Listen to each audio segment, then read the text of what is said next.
mga bata, subong nga adlaw, may bag-o naman kita nga leksyon. Handa na bala ka mo? Subong nga adlaw, aton tun-an ang letra I. Ini si Nanay I, kag ini naman ang bata I, nga may tunog I.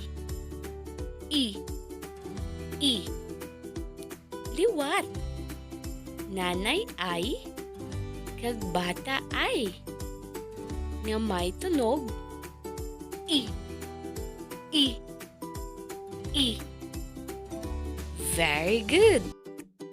Mga bagay o kuntinaga nga nagkasugod sa letra I. Ido. Ido. Idik.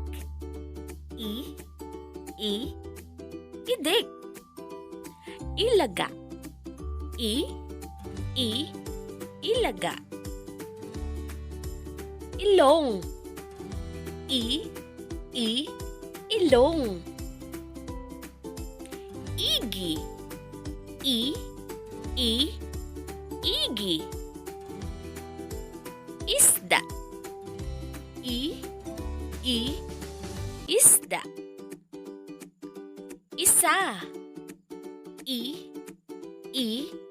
Isa.